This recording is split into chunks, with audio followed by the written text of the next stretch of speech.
awesome. That's awesome. So let me just tell you that the builder could actually go less than zero if he wanted to, which means the homeowner would make money off his home. He would produce more electricity, him or her would produce more electricity than they use, except there are many power companies that will actually pay you past zero. This electric company will not.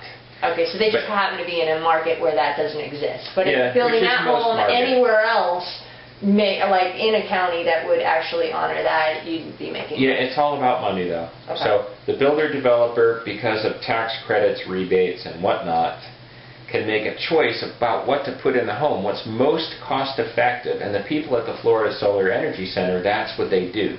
They do all data research and advise the builder on where to spend his money.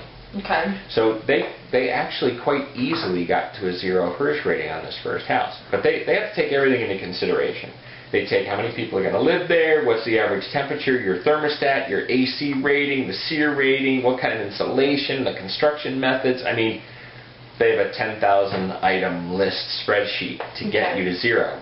You have a meter that runs forward and backward. So you're selling the power company when it's spinning one way, you're buying it when it's spinning the other way. And you can go on the Florida Solar Energy, the FSEC website, and go and actually see test houses and see how much, because they monitor them real time online. And you can check. When this house will be built, you'll be able to monitor its success. Okay. So it's possible to completely design a house to have a HERS rating of zero and it go less because the people actually use less energy, or it's possible for it to go more depending. You buy a house that's rated at it's going to be a zero house if you follow these guidelines, and they may leave their sliding, or these houses won't have sliding doors. They leave their French doors open. They're going to cool their backyard and go, what the hell? So, yeah. So who has this technology? Is this a widely is this about to be a booming technology? Or does this company have a particular patent on how they're organizing the information? Because you said they have a 10,000 point spreadsheet for how they go about getting you to zero. Yeah. Are they the only ones doing that? Are there other companies out there doing that? Well, First of all, it's a university, so it's not a company. I do not know the arrangement he has with the builder. Okay. I honestly don't know that. So be careful what you print about that, because I can't really answer that question. All I know is I was called to be paid to design homes that would sell well, but incorporate certain design techniques like the high ceilings, the air conditioning in the AC space, and certain things, raised field trusses. Do they give you a set list of criteria to follow for every time you're doing a design? Yeah. For me, it's rather simple.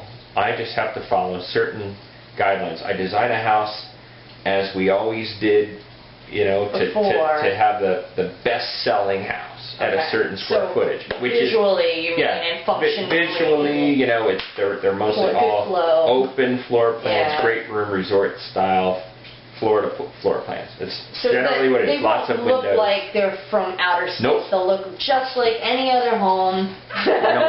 No. They look... They look just like any other home, except when you walk in, do you have a panel on the side of your house that says... The first one that's coming online will have all the solar on the south-facing roof, which they're going with very standard, high-efficiency solar panels. Okay. We're looking into other technology. There's new technology where the solar panels are actually in the barrel tile. It's expensive, but it'll probably pay for itself when all is said and done. You live in that house for 10 years. I'll tell you what, this first house will pay for itself in 18 months. With the solar on the back, we're taking great pains to put all the solar panels on the back of the house out of sight. In our first meeting, all these solar energy people were telling me more efficient on a particular side of the roof. Well, yeah, they have to be facing from southeast to southwest. They were saying that we could do the houses with the entry on the south and put the solar panels literally how you plan the entire development. Yeah. Yeah. The best way to do this is to plan the whole development. If you're going to use those solar panels. See, the people in the solar panel business think they look great. I, of course, from a designer's standpoint No. told them that they couldn't sell this house to Al Gore with panels at the front door. Yeah. Yeah, So- well, I drive through my own neighborhood and I see junky old solar panels on a rooftop, Yeah. and it's Which like you're- facing the street, and you're like, Yeah, which you're probably seeing those solar arrays for the pool. Yeah, to I heat think the they are. pool. It's primarily water heating and stuff. Yeah. This stuff is quite expensive. For this house, this first house, 2,248 square feet, it was estimated that these additional costs would run up to $50,000. So- Now, they're getting tax rebates and incentives right now, which is a good thing.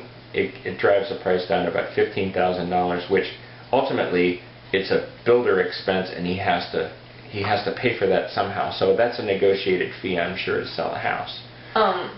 Since it's part of a university project, is this like basically still experimental, or? Now they actually, you can see online, you can, like I said, you can go to their test houses and see their success. So but they are currently, by having that online, it says we are testing it now, we're showing the efficiency Yes, they're now. showing it. They're And showing I'm it. sure it's an ongoing process of Yep. them trying to make it more efficient every single year. It is constant. It is constant. They have a home operating up in Gainesville now with a HERS rating of about 14. That's been their experience. Okay. This house will be at 0. Okay. And like I said, they can be made to go less than, but why put the money in if you don't get it back? So, having said all this, the Florida Solar Energy people, the Florida Solar Energy Center people say their studies show that people will put the extra money in for solar if they save 50% of their costs. Well, that number is going to go up too, because with the new cap and trade bill, if that becomes law, we're going to see energy bills. Even without that, we're going to see energy bills skyrocket. But under this administration, we're going to see huge increases in electricity. Mm-hmm. So what we're talking about here that seems somewhat experimental, because we have university people coming up with the technology, will have to become commonplace. It will become the standard. And I talked to another builder down here, London Bay Homes, the high-end luxury builder down here, and they already employ some of these methods in their energy-efficient homes. They put their AC chases and the AC in the AC space, and they employ different methods. They're not on a net zero energy home project, but I hope to be talking them into that. Now, since you're actually resort and residential planning and design, R&R planning and design. R&R planning and design, Will be you're obviously doing more projects than just this, but this is the current one that you're excited about, and this is the. Yeah. Are you going to take your designing and kind of go more that way later? Like, are you thinking about just kind of moving it in that direction and not designing a traditional home as much anymore, or? No, well, with being aware of this technology, I'll of course present it. I have a custom home in Ocala going on, and I'm going to present this technology to that.